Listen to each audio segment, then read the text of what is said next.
موږ د ګردیز اوسېدونکي یو او بیا دا 40-45 کاله کېږي موږ پاکستان ته وځو کته پنجاب ته شکوال د کابل 40-45 کال هم تېر کړو حکومت په عذاب کړو هغه وخت به چاپې لګولې ګیزو مکان په کورو چاپې مالونه هر شی پاتې سول بس موږ کډې ته راوکړې بس څه کسان سره پاتې سو څه حکومت ووړل زیلو ته ووړو څوک کیمو ته ووړو بس موږ تا کوم کسان پاتې سو کډې راوکړې بس اوس راغلي دلته نو بس روان یو الله دې خیر هر ځای چاپې کور چاپې ولیږي نو خلک ډېر په عذاب دي نو موږ دا اپیل ده چې دا څه به دې خبره دي د څه تبدیل راشي که نه دا خلک دا غوړ منې نشي کېدای دا همیشه چاپې هره ورځ چاپې په موږ کډې بارولې موږ ته سپایان ناست وو ډاکټرسنې ولاړې وې پیسې به مو ورکولې 100,000 15,000 د یوې ورځې هغه به ولاړ نور بیا رالو بس هغو ته به بیا پیسې ورکړې بس چې شلې جوړو شکونې یې کولې بس 40-45 کاله موږ هلته تېر وو او موږ بیخي راغلي هم نه یو دغه علاقې ته زه ټول عمر باندې وشپې راغلی یم په افغانستان ته خو اوس په دغه علاقه ګرځېدلی یم چکر یې مې ویلي دي بېرته تللی یم دا یې مې اول ځل ده چې اوس بېرته روان یم موږ سره ډېر سخت زیاتی روان ده که په دې باندې څه غم خوړلی کېږي ویلي زه ظریف یم د کاپیسا د ولایت یم پنجاب کې اوسېږي ګوجرخان کې ضلع کې چې پنډۍ دلته اوسېدلو موږ ښه وخت تېر کړو 15 کاله وخت هم تېر کړو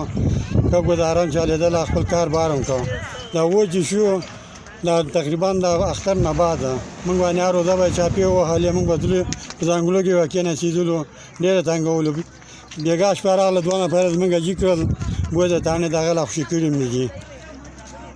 خلکو نه خوشحاله یاستو پولیسو نه دې تنګ راوستي یو ورځ به راتل کور مالکان ته ویل دا جرمانه کوه دا که ویې کاږه راویې کاږه پرېښودلو به نه دغه بېګا شپې چې وو همغه 15 ځانونه سره تښتېدلي وو بیا راغله ګاډی مارو 2 نفره د ګاډي نه کښته کړل بوی ته همغه ستانې ته چې دا موږ واټر پاس کوو ډېر تنګ راوستي اخر ګاډی ونیو موږ خپل غټان چې پټ ناست وو زنانه و ګاډی بار کوو زنانه و ماشومانو بیا ما چې کله یې ګاډی بار شو همغسې نور حرکت وکړو راغلو. السلام علیکم.